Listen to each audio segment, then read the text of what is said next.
come forward?" demanded the old woman in a sickly voice. She sat upon the throne, her hunched and withered body lost inside the regal gown and robes that long ago fit her snugly. A crown sat upon her head, heavy on her brow. "Stand before me, granddaughter. Hear what I must say and do as I bid you." The young girl was trembling, but she walked forward, slowly at first, and stood before Queen Valda. Her hands were folded before her, and she bowed gracefully. She did not have the courage to look the queen in the eye. "Vanessa, you are young and naive," she began, her voice full of gravel. She spoke slowly, often pausing to wheeze and catch her breath. "Only 15 summers have passed since your birth. I'm sure you feel that I've taught you nothing, and that you feel ill-prepared to rule. That does not matter." She coughed and cleared her throat before continuing. "Relaria will pass to you when my body fails. The recent death of your parents has deemed it so." Young Vanessa began to weep. "A queen does not cry, girl," snapped Valda. Sympathetic murmurs for the princess were whispered by the courtiers and nobles present. The queen was known for her cruelty. It was no secret to her that most of her subjects hated her. The kingdom would rejoice after her passing, of that she was sure. She continued after casting a hateful glare at the members of her court. "Now is not the time for wasted emotion," she gasped to catch her breath, clutching her hand to her chest. "Your parents are gone. You are the future. Show no fear, else your enemies will strike you down. It is important that you obey my every word and heed my wisdom. I have ruled longer than any." She laughed, which quickly became a wheeze and cough. "Very soon the kingdom will have a new ruler, a beautiful young girl with a whole lifetime ahead of her."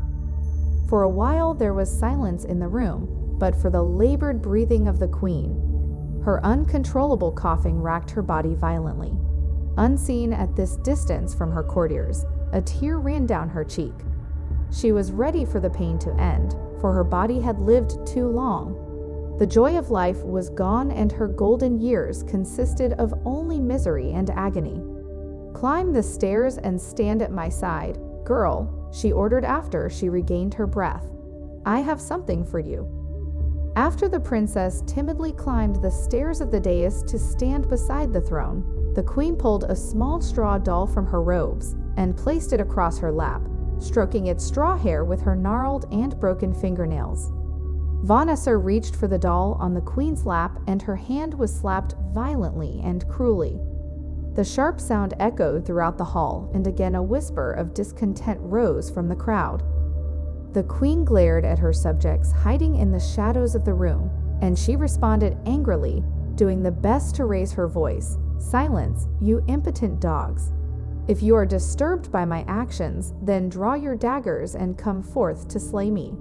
She paused, coughed, and waited for a response to her challenge. None came. In fact, the men and women in the room slunk deeper into the shadows. "I thought as much from you, gutless, groveling swine."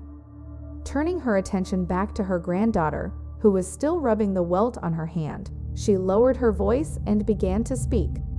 "This gift is not for your hands now, girl, but it will be soon.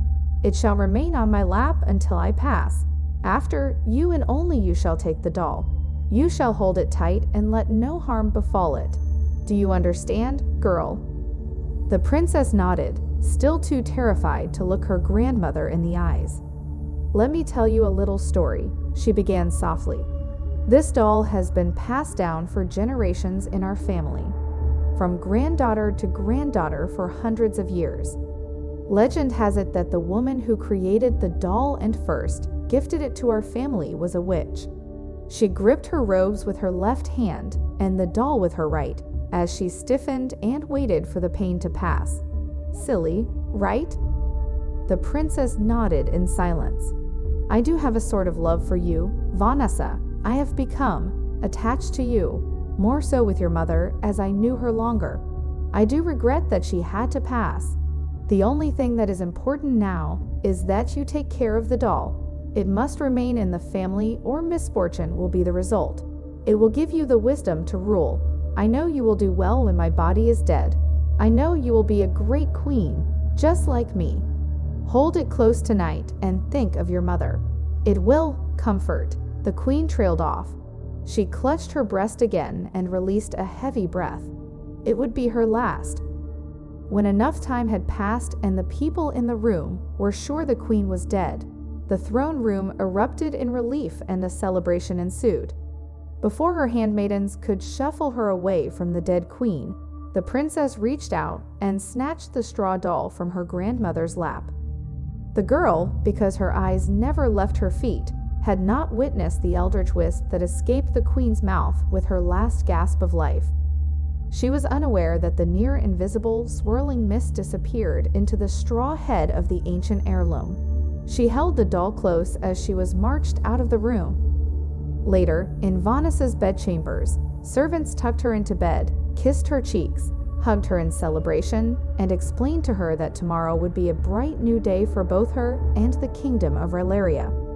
She drifted off to sleep, hugging the little straw doll and dreaming of happier times. Sometime in the night, the ghostly green wisp slipped out of the doll and into the mouth of the sleeping princess.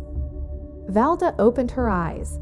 The first thing she was aware of was the crisp, clean air that filled her lungs and the lack of crippling pain that usually came with breathing.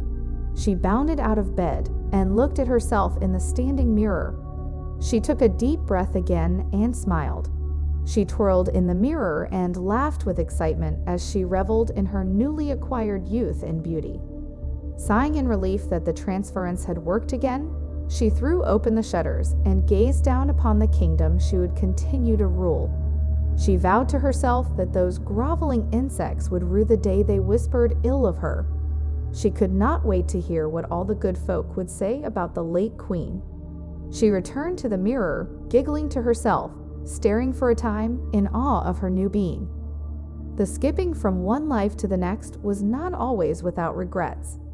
She wondered what her granddaughter may have become one day if allowed to live, but she tried not to dwell on it.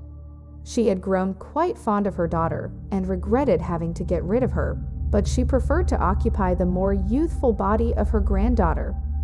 It was easier convincing the young to hold tightly to the doll anyway.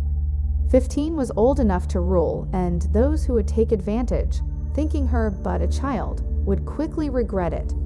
After all, she was 732 years old, and she had learned a thing or two about dealing with her enemies. Starting anew was always so exciting and fun. She stared into the mirror and smiled. With this young body, it would not be difficult to attract suitors. It would not be difficult to bear children, and perhaps if she lived long enough and started soon enough, she would pass the doll to a great-granddaughter this time. Life was good again, and she rushed off to begin her day as the new queen.